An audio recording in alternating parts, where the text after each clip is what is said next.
Well, hello there, football friends. So last night, Tots had a very intimate, personal conversation and a game of Keepie Uppies with Dan and Jonathan from Borussia Newtownabbey. The guys did touch on men's mental health, discussed suicidal thoughts, etc. So the content of some viewers may find disturbing. So we are very grateful for the lads that took the time out to get their message across, to celebrate Borussia Newtownabbey and all they're doing for men's mental health, for the community, for the taboo subject, which we all find difficult to talk about. And remember, football friends, it's okay not to be okay. Remain awesome, football friends. Keepie Uppies with Richie and Tots.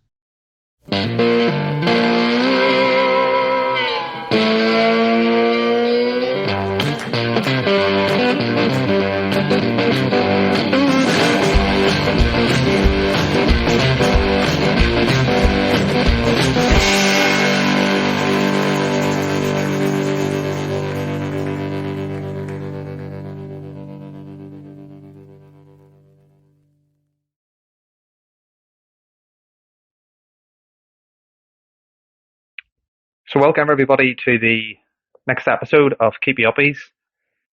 I'm absolutely delighted to be joined by two prominent members of Borussia Newtownabbey. They reached out to us just before Christmas to just give us a lowdown on the progress that they've been making as a football club and what they're doing particularly for men's mental health. So absolutely delighted that we're joined by Jonathan and Dan. Guys, thanks a million for coming on the podcast. Thank you. Thanks for having us. Thanks for having us. So I suppose a good place to start, we'll do our formal introductions. Jonathan, if you want to kind of give us a rundown of your role in the football club, and then Dan, your good self. Right, so I am chairman, founder, kit designer, general annoyance to all the lads in the chat. Just jack of all trades and definitely a master of none. Just pure chance me am at the minute. So, and you must have a few grey hairs then, Jonathan, with all those duties that you have to do. Aye, and then being married with a 3-year-old as well don't really help those. But Lovely. And what about you, Dan? I know you're the skipperoo then, so. I will the skipperoo for the 6-a-side league so far, but I'm an overweight midfielder who doesn't do an awful lot of running, but I've absolutely loved every aspect of everything we've done so far, and I can't wait for what we're going to do. We have a massive club and some really, really good lads, so excited to see where things go and hopefully keep being skipperoo for a while. That's it. Just don't let go of that captain's armband. Just make sure it's built into your contract that no matter when this new manager comes in, you're the skipper and that's it. So just make sure that's built into your contract. And you've got Jonathan there, so he's the owner and everything. So just have a wee word with him and just get that sorted in the contract. Can you put a special mention towards him for that, please? He's going very quiet here, isn't he? Oh no, contract negotiations on in the background, that's fair. Speak to me, agent. Right. Very good. So we usually start then with our guests. Nice wee easy start. We'll go back to you, Dan. What team did you support when you were growing up, and who was your football hero? So growing up, I grew up in a Celtic and Tottenham mad household. My dad is a lifelong Spurs fan. His idol was Jimmy Greaves growing up, so I had no real choice but to support Spurs, much to the disdain of a lot of my friends when I was in school. But my first real hero, I was about 7, was Henrik Larsson. I absolutely idolised him. Completely different position to what I play or have ever played. I think striker is the only position I've ever played.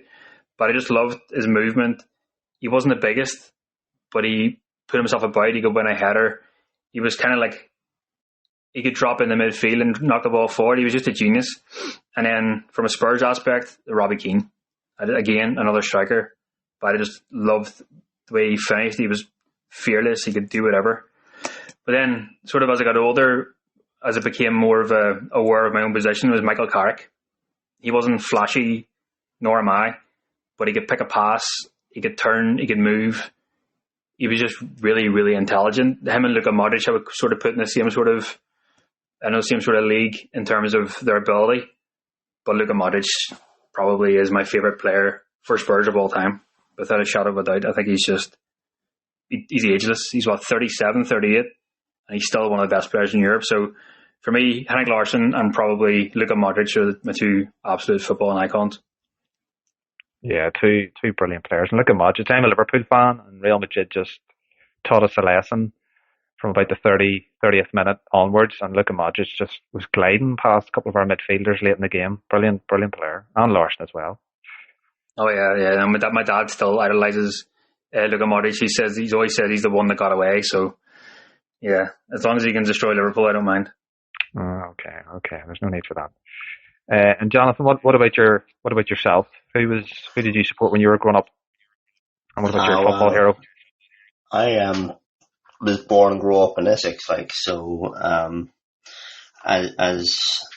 did my father, but growing up I was a Spurs fan myself, and then as I got older I started going to games with my dad down in Southend, and kind of left Spurs behind, and probably from about the age of 12, but when you're really kind of understanding the game, just followed Southend ever since. Always kept an eye on Spurs since, but in regards to favourite player, I kind of started as a central midfielder and kind of drifted further and further back now to watching on the sidelines. But favourite Southend player is our actual current manager, Kevin Mayer. He was just nothing flashy, you kind of Makaleli kind of player, just nothing flashy, box to box, break it up and pass the ball, just simple football. I always say to the lads, Dan's probably sick of me saying it, about simple football. A 2-yard pass is better to your own mate than a 40-yard pass to hopefully your teammate. But then kind of my overall idol, it's hard to pick between two. It'd have to either be, if I was pushed, I would say Paul McGrath, but I loved Maldini as well. They just made it look so easy, being 40 now, you look at them and just sick at how easy they made it look. You see why kids want to be footballers. They just make it look so easy. But yeah, probably McGrath over Maldini. Just. Yeah, too. Imagine having both them as your centre backs. It'd be handy. And then Dan just sitting just in front of him in the midfield. That's it. Me shouting the sideline. That's the dream. Oh, what about Southend, Jonathan? Are they? Am I reading right that are they in a lot of difficulty, kind of with ownership or not paying? I just noticed they're kind of trending on Twitter quite a lot the last couple of weeks, which last 10-15 years. Yeah, they're just our owner. He's and chairman.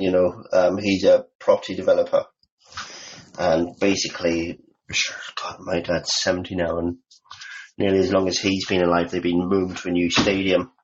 And basically, this property developer come in 25 years ago, and he's bought everything up, stripped the club of its assets.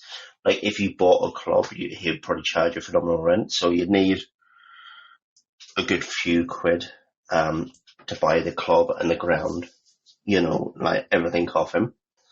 But he stripped to spare, and he's just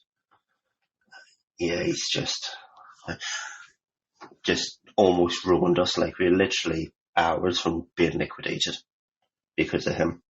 Just pure financial mismanagement. Yeah. So no, I just happened to notice that on Twitter. thought cheapers.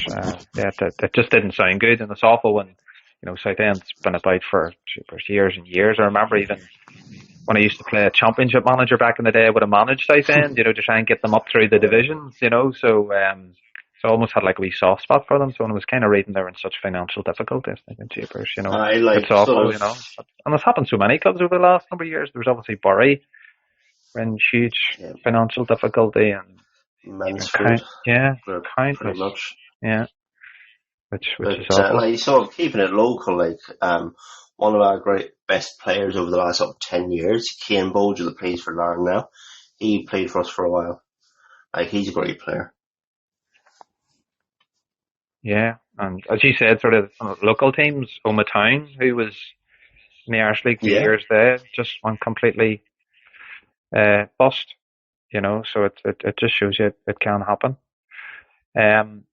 So before we get into the fantastic work that obviously you've all been doing at Borussia Newtownabbey, and what a name, and as I said, what a football skip as well, like I was saying to you earlier. Start with you, Jonathan. I know you've kind of been very open about it. You've done I thought it was a fantastic episode, inspiring that you were able to share a personal story on the score with Michael Clark. Obviously you had some number of challenging times before you got to the stage where you're setting up this brilliant football club. I suppose what I was going to say to you, just as comfortable as you are, can you share some of those challenging times or kind of what you faced? Because just conscious, obviously this is an important topic that a lot of people avoid, and it's obviously in a way inspired what you're doing right now. Yeah, for sure.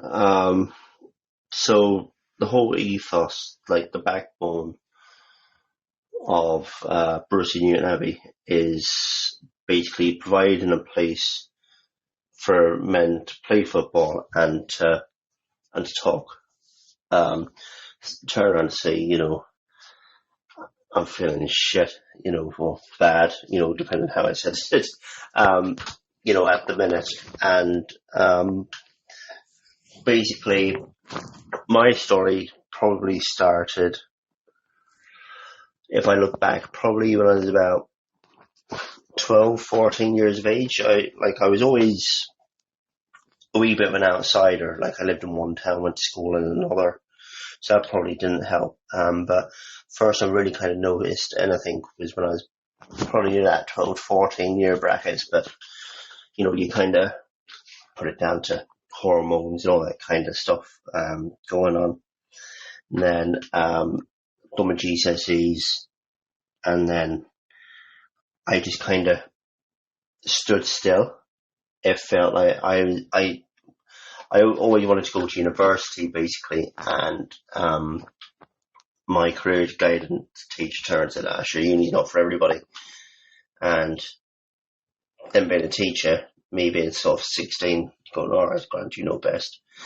And then I kind of didn't really know what I wanted to do. I just drifted around for years and years.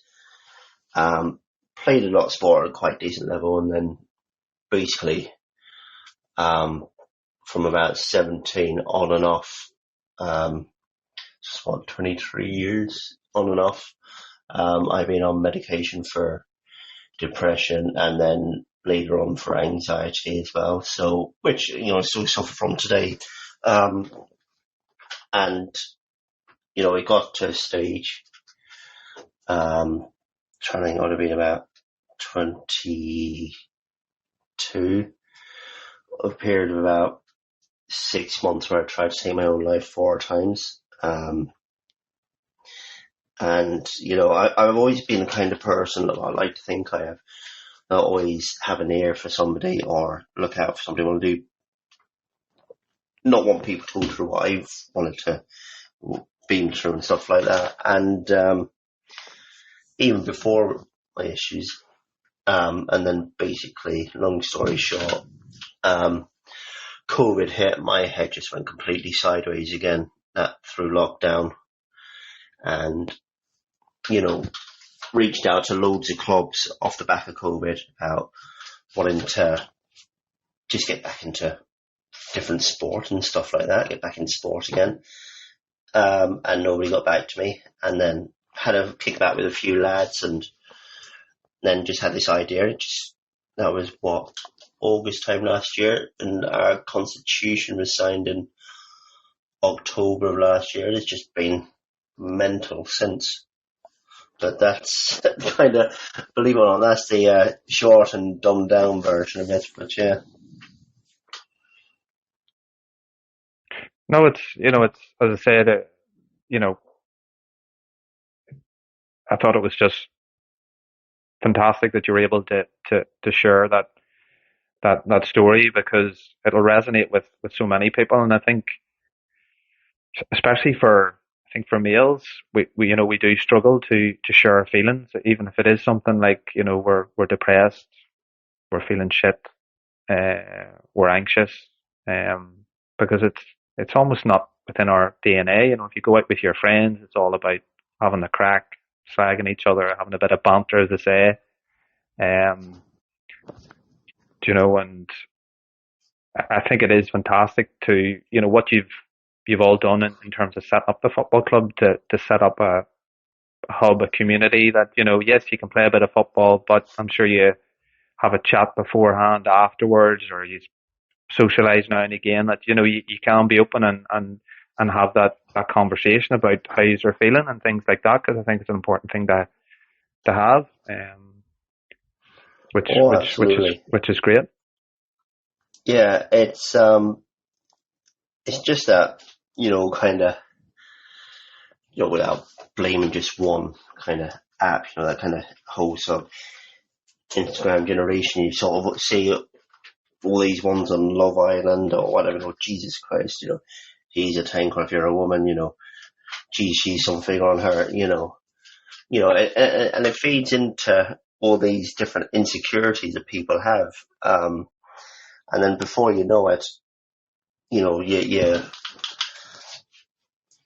finding some kind of crutch that you don't need: drink, drugs, food, going down the likes of bulimia. There's so many different avenues and things that can happen. People just think of depression just being in a low mood, but there's so many ways that it comes out. Like, it's just really important just to say, I felt crap, and like, I've been in that situation where somebody's completed suicide, and basically it was you go, Jesus, they were the last person you'd ever thought, and it's just, if me talking helps one person be them in my football club, my family, or in Outer Mongolia, if it just saves one life, then it's just worth me being uncomfortable, because that's what it is. And for me, the biggest thing, I'll be honest, was accepting my anxiety and depression is part of me. It doesn't define me. And I think if more people have that kind of mentality, it's part of you, like your hair being ginger. It doesn't define you just because you have ginger hair, but yeah, I'm waffling now, so I shut up. No, I think everything you said is absolutely 100%. I think you're right. I think that helps. I think accepting it, but I think as well being open about it and being comfortable to say to your friend, whether male or female, like, I'm feeling a bit anxious today, without, I think there's the perception sometimes you don't want to say something like that, or I'm feeling a bit depressed, that, you're going to be judged a bit.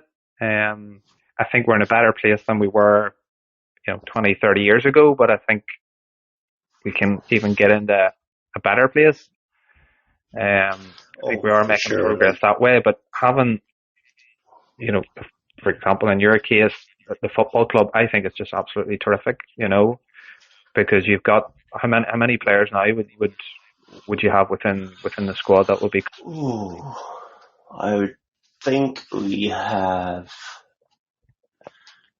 52 men attached in one way or another, because yes, we are playing in the six-a-side league this evening on a Sunday, and yes, we're moving into Belfast Division 5 11-a-side, but I've always said that the only non-negotiable from my point of view is Monday night, having a kickabout available. It was just 10 lads that are still part of the wider club, and they want to go just for a kickabout. They don't want to play competitively, then it's there, because in time everything will hopefully continue to grow. And, I'm a firm believer, I have a saying, for the six-a-side, positivity over points. Don't worry. Yes, we get annoyed, and upset if we don't win. That's natural. But once we get a bit of coaching into us, get a bit of shape, and get used to playing as a team instead of just lads having to kick about, we all enjoy it. So that's the hardest thing, going and doing it when things are tough, but we all enjoy it. And if we're happy, we're going in time to be, I'm not just saying it, we will be a force to be reckoned with, because you got some absolute ballers, and Dan being one of them, like. Well, yeah, you did say, I think, was that before I hit record, that you're going to be European champions, which is what you told me. So, well, that's the grand plan,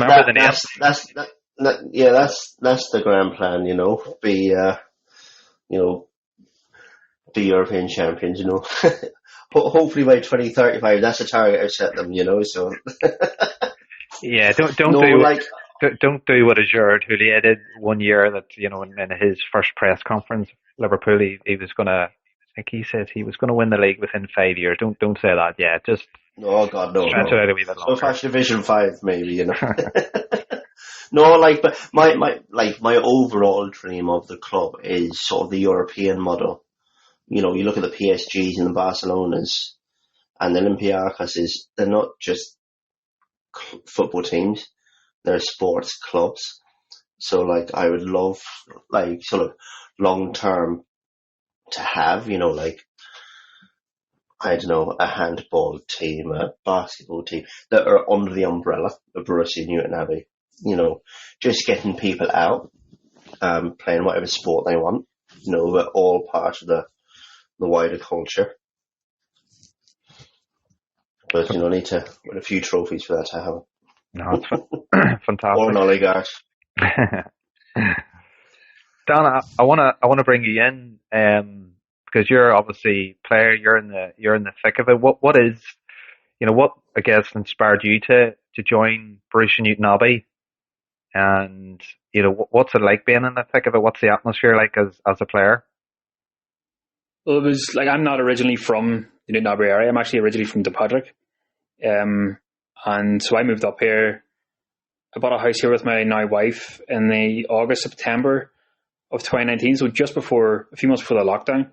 So I didn't really have anybody up here who was my own friends as such. They're all my wife's friends, who are now very, very good friends of mine. So I didn't really have anything going on for myself.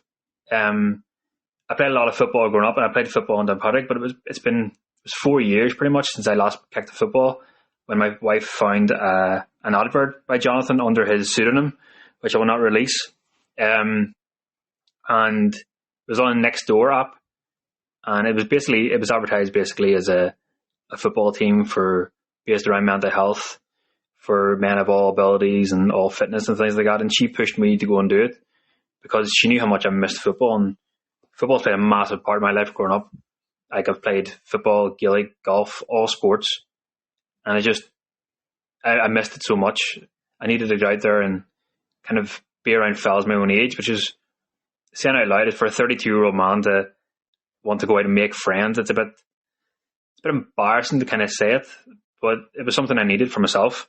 So she pushed me to go, and then I remember I went to the first session, and Jonathan had mentioned, I've been texting Jonathan prior to it, just saying like I'm nervous, I'm anxious about going. I'm not very good at meeting people for the first time or going to social groups for the first time. I overthink it, and I heard boys asking for Jonathan because that's what he had said to do, and I panicked at the last minute and stepped away. I was kitted out, full boots and all on, and I stepped away and sort of watched from the barriers for 10 minutes and left and went home, and I was just in a foul mood after that, saying I wasn't going to do it. My wife spoke to me and we had a wee conversation about it. So the following week I went back and did the exact same thing, stepped away after getting there and seeing the boys playing and having the crack, and I went home again, and again just really, really annoyed at myself, just upset with myself for doing it because I'd built myself up for it so much.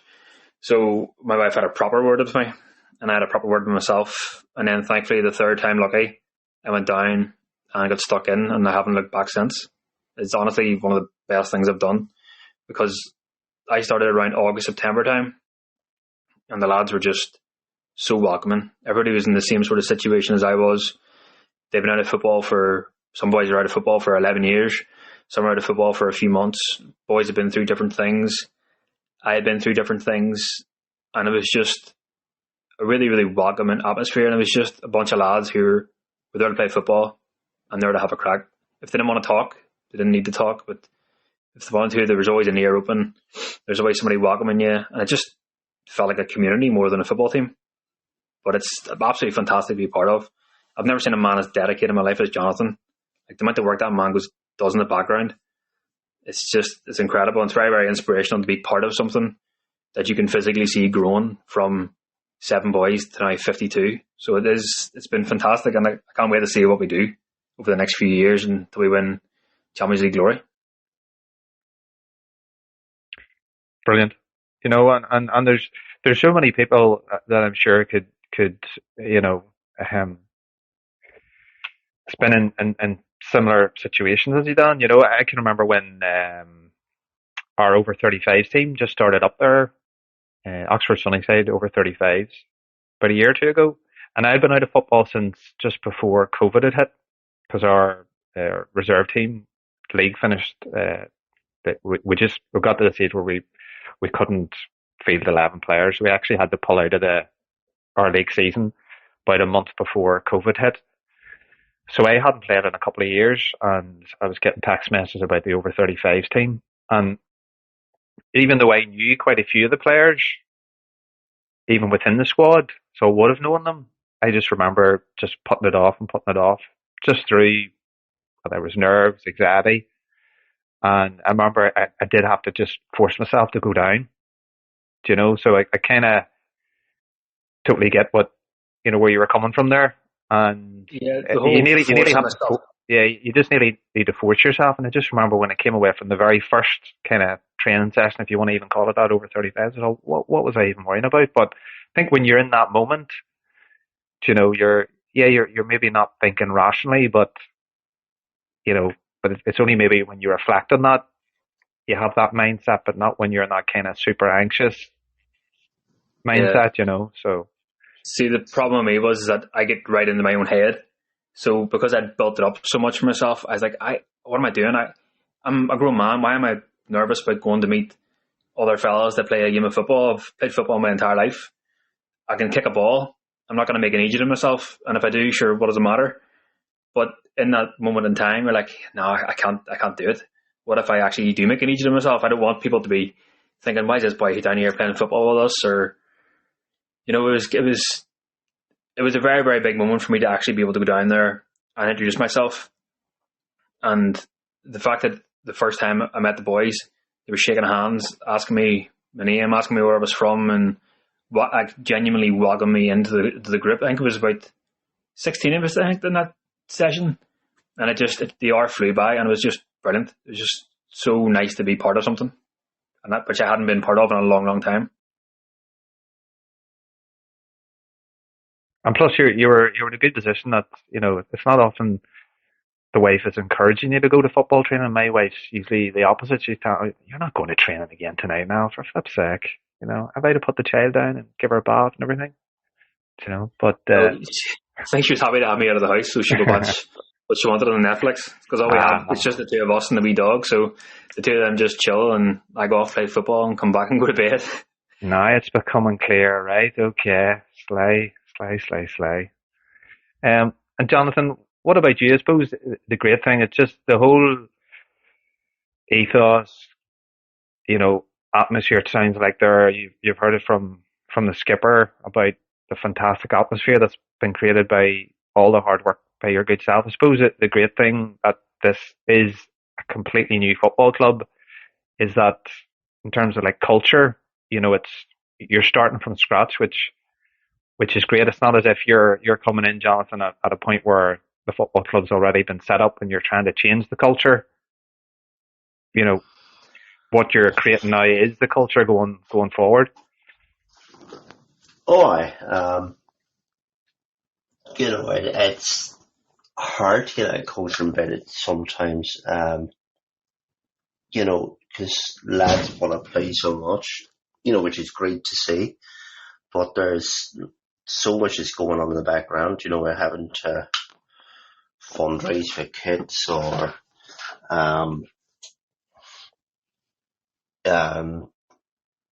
just do 101 different things, phone ringing or emails or whatever. But, I might be the man that is the first man to come up with the idea, so to speak. But without the board, I'd be nowhere. Without the players, I'd be nowhere. So it's a team effort. I was just a fella that had the idea, Yeah, and as Dan said, it's going to be exciting to see, obviously, where you go. So give us a wee lowdown. Obviously, there's been the recent great news that you're going to be starting next season, isn't it? In the Belfast District League, 5th Division. Yeah, Division 5. Yeah. Yeah. So we're going to obviously be looking out for you next year. We're just in the process now, looking for a manager. Because we want to kind of have a bit of a head start on pre-season and stuff like that. Because first time, starting and get a bit of coaching into the lads that want to play that. So like we're doing that. We've got our kits coming. In the next few weeks, home jersey, and then we've been lucky. Our tagline is positive mental health through sport, but it should be don't ask, don't get, because we've literally just been chancing our arm. We've reached out for sponsorship and stuff like that, and some of the people that have come back have been so generous. Like even like the wee raffle we done, I wouldn't even be rude enough to say it was just £35 to enter. It's £35 to enter, and that could be a lot to a business. Or even individuals, the way the world is at the minute. So, but yeah, like it's onwards and upwards, and hopefully, onto great things. Just for the boys, more than anything else, because they're the ones playing the games. And what about you, Dan? Then, are you excited for next season and ready to rock and roll and hopefully lift a few trophies? I'm just happy I'm looking forward to get on the pitch and having a structure of an actual 11-a-side team and having the focus of a training session and just getting everybody just involved and hyped for the season. I know everybody's so excited for the jerseys, so I think everybody's just looking forward to having one of them to begin with. But the whole idea of playing in a league is something I've missed, something serious. Like I played in the Newcastle League for my old club in Downpatrick, and Saturday we had 2 training sessions a week and a match on a Saturday, and that was my week. That's all I looked forward to. That's all I wanted to do. So to have that sort of buzz around the club of here's a night for training, here's a night for your football, Saturday afternoon game, it's what you look forward to. It's what I grew up playing, and it's what I hope to continue doing until I can't walk anymore. And Jonathan, then, so what type of a manager then are you looking for? You're looking for like a Pep Guardiola, playing nice tippy-toppy football, or are you looking Jurgen Klopp, pure full no, throttle, like or to be honest, like Sam as Allardyce long well as they involved? no, as long as they buy into the club philosophy, that's the key thing for me. You know, let them worry about the football. I have enough to worry about. No, but like to be honest, I just the most important thing for me from a manager is the same as the players that they buy into the ethos of it. Because you don't want a manager referring and blinded at people constantly. I grew up with that, you know, with all different sports, and it doesn't work. Works for some people, but it doesn't work for most of all, you know. And that's why the 60 side I try and adapt differently for each person, you know, because everybody's different. But it's something I honestly wouldn't have the time to even think about, never mind do. So anybody that's interested, you know, just hit us up on Facebook or Instagram, and you'll be able to get our email address and email in. It doesn't, like, even if you've got no qualifications and you've been playing, we don't care about qualifications, you know, we're not restricted by that. So just anybody that's interested, just apply. And when do you want those wee applications in then, Jonathan? Have you a set date that you want people to have them in? And like end of March, you know, ideally at the latest. But we've had a few in, a couple of, you know, really interesting ones. So, but yeah, so hopefully there'll be a few more just to make it a bit more interesting. Just to see who's out there and what's out there at this moment in time. Like I say, if you got coaching qualifications, fantastic, you know, but, you know, it could be somebody that's recently just stopped playing, you know, that has their idea how it should be played. But like I say, the most important thing is somebody believing in the ethos of the club, because the manager's going to drive that as much as the players. no, 100%. And just it kind of ties in nicely with it about sort of football managers. What do you make on mental health as well? What do you make of the whole Graham Potter situation at Chelsea? I know he's not having a great time. He's only been there a few months, literally a whole team been pieced together, but he's just constantly in the press.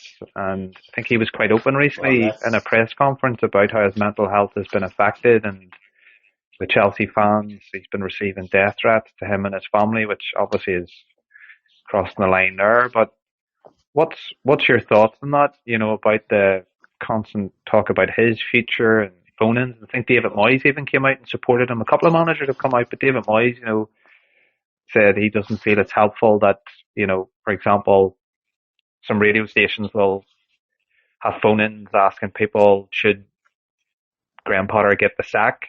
You know, do you get that in any other job? Some people will say, well, that's part of the territory, but, you know, is it? Do we kind of cross the line? Do we need to kind of rethink how we kind of discuss these things? If you look at it from a different angle, you know, you got all these boys, one man only starting, I think there's 2 active footballers at a game now, you know, and the biggest problem there, you know, when Justin Fashanu came out with the press, it kind of got hounded and stuff like that, you know. You know, there's the rags out there that we all know about, but they really kind of drive society's mentality, and, you know, the press have a lot to answer for, you know, like you say, the way I look at it, like I used to go to football and, you know, for fuck's sakes, whatever, you know, somebody makes a mistake, but I never go and shouting you're shite or whatever, you know, because you wouldn't do it at McDonald's, would you? You wouldn't do it in the office. You know, is there a place to work? Yeah, we're paying for them, but at the end of the day, like, you know, somebody's trying to earn a living. they're privileged to be doing what they're doing, but they just don't deserve that vet role. And the press have a lot to do with that. So I think if that coach changes, then wider society, would change as well. Yeah, I don't often feel sorry for somebody associated at Chelsea Football Club, but Graham Potter, I just think he's just been absolutely destroyed by, as you said, the media from pretty much day one. I think he's aged by about 30 years, but I think it was a good thing though he did raise about the mental health, because it's something that people don't talk about or open about. So I was kind of quite pleased he did mention that. But yeah, either way, it doesn't look good. It's, I think when you've got your own fans, on your back, it's hard to kind of turn that one around. But what we're going to do next is, I don't know if you've listened to the podcast before, but we do the Wheel of Berba, which is named after a ex-teammate of ours, Sean Lavery, who we nicknamed Berba. One, because he had a great first touch, but also he never tracked back, like Berbatov.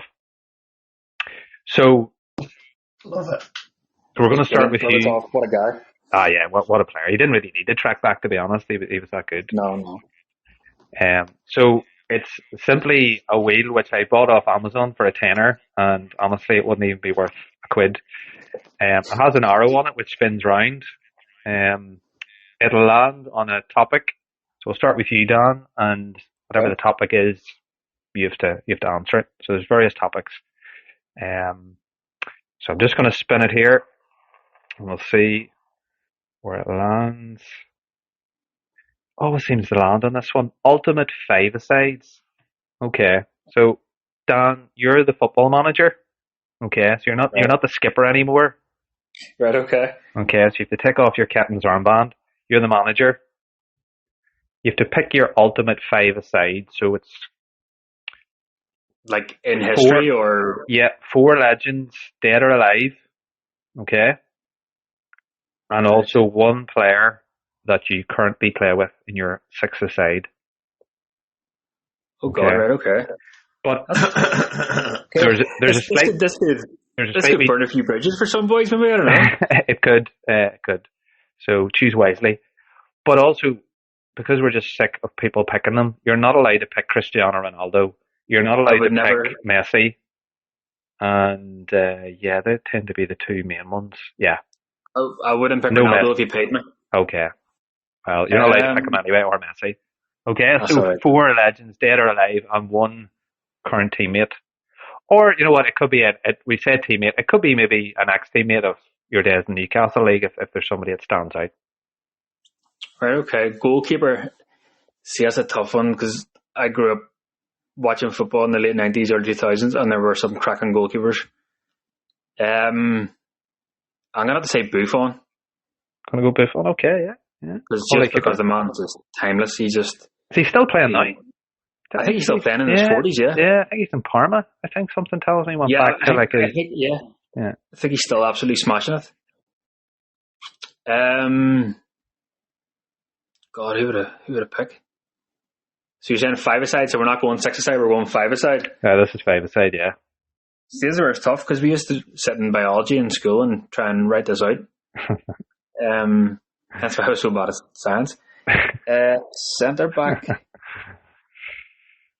I'll go with my own teammate from Borussia Newtownabbey. There's 2 I could choose from, and Johnny probably knows who they could probably be. But I'm going to pick Big Sammy for midfield, because Sammy has an absolute wand of a left foot, and for a big tall fella, he could turn you inside out. So I'd pick Sammy in midfield, just controlling things. I'd put Roy Keane in midfield alongside him, just to bust a few legs. Centre back, Carlos Puyol, because he was absolutely no nonsense whatsoever, and I loved it. I used to love it whenever his teammate would celebrate and he dragged him back to the other side of the pitch just to get the game going. and then that's 5 already, isn't it? No, I'll take that's four. That's four. So you've got Four. Buffon, Puyol, and then in your two midfielders, Roy Keane and Big Sammy. Sammy. Up top, I'll have to go with my hero. I'll go Larsson. I'll stick Larsson up because my first ever football match, I was 7, and he scored a hat-trick against Dundee United, and my dad got it on camera, like a video camera, like the big old school video cameras, and I've never seen a smile as big in my life when he scored that penalty.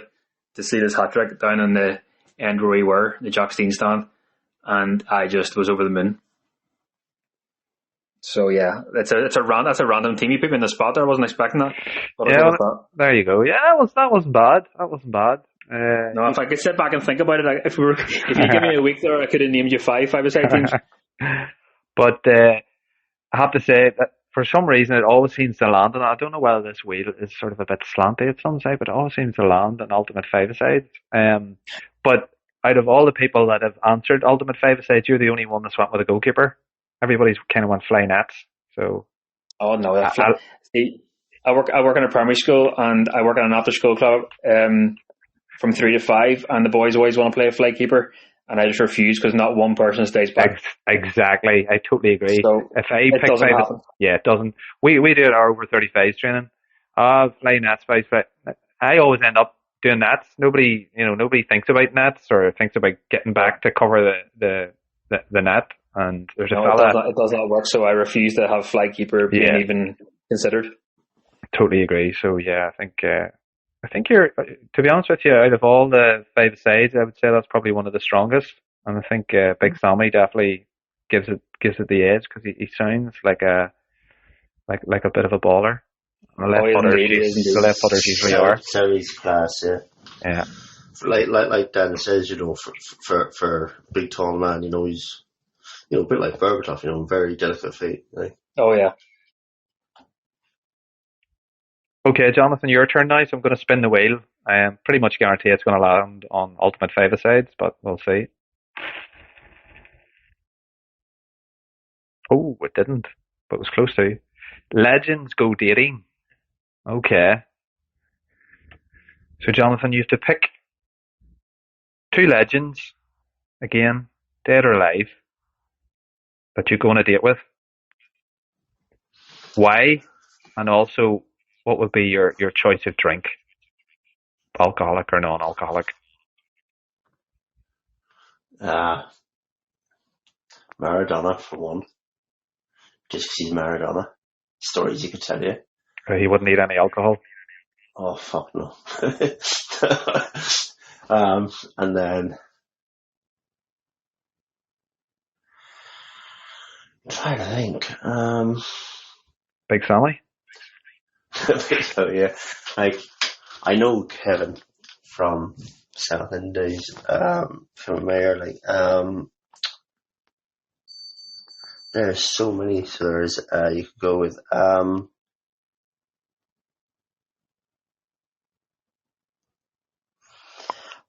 probably would be McGrath, Paul McGrath. Just purely and simply, again, stories he could tell you that they kind of crossed over generations as well, McGrath and Maradona. Can I remember hearing one story about Alan Shearer, like everybody knows Paul McGrath had issues with drink and his knees, and apparently Paul McGrath turned up absolutely stocious, and Shearer turns around and goes, Jesus Christ, Paul, you stink of drink. And he turned around and goes, don't care, you won't get the ball. And he reckons he hardly touched the ball all game. Because it was the hardest game he ever played. So, and just, because of the company we'll be keeping, we'll have a club orange, because don't want to be responsible for him falling off the wagon. So yeah, those 2 there. I just reckon the stories they could tell you. Even Maradona from his Napoli days, it's obviously everybody knows that the mafia runs that club or ran the club. It's just, I'd say the stories that they could tell you would just make your hair fall out. But yeah, those 2. Very good. Oh, would you love to be a fly on the wall for that one, Dan? I would love to just hear what Jonathan would say to the both of them. That could be fascinating to see. It just sounds like just a class night out. But yeah, Paul McGrath, just kind of regret he was kind of coming towards the end of his career when he would have been properly following Liverpool 94-95 season. But I remember the World Cup game against Italy, and he just took Roberto Baggio out of it. He just didn't give him a kick, and he's probably half tanked for that game too. You know, but what a player! Two brilliant players, obviously. But not good enough to make Dan's five-a-side though. See, they were before my time. I don't really remember the two of them playing. Cheers, mate. Wow, I'm sure you've heard of them though. Sorry, Jonathan. That's the captain's armband gone now. I hear. I look older than I am, but I'm not actually that old. Well, lads, I just want to say thanks so much for coming onto the podcast, reaching out. You know, your stories were, you know, I appreciate you sharing them. Very personal stories. I think it's important to get that message out because we've chatted about. I think it's important that we're not afraid to chat about these things, that we're open about it. Especially us as men, where we do find it difficult to share our feelings. I think the work that you're doing at Borussia Newtownabbey is absolutely fantastic. And I think that there are certainly more clubs out there doing similar things across the region, then certainly Northern Ireland will be a happier place. And no doubt you will end up inspiring many other football clubs. So again, thanks so much for coming on. We wish you all the best for the rest of your six-a-side season. Hopefully, Dan, you can manage to hold on to your captain's armband despite slagging Jonathan off there, and Big Sammy. The salary's been cut, that's for sure. But honestly, you know, thanks again for coming on, Jonathan. All the best with everything, and the rest of the board, and good luck, obviously, for next season. It does sound like exciting times ahead, and if you need a friendly before next season, more than welcome to come to Lurgan to take on the Oxford Sunnyside over 35/veterans. We have a few ballers. I'm not one of them, and there's Richie, but we'll give you a game. Sure, you can send us a wee message and we get it sorted for sure. Brilliant. All right, well, here, all the best. We'll get everything recorded, edited, and we should have it going live then tomorrow at some point. But thanks again for coming on the podcast. It was great. Thank you very much. No worries. Thanks for the opportunity. Thank you. Cheers. All right. Thank you. All the best. All Good right. luck, mate. Bye-bye. Bye, mate. Bye. Cheers, bye. Keepie Uppies with Richie and Tots.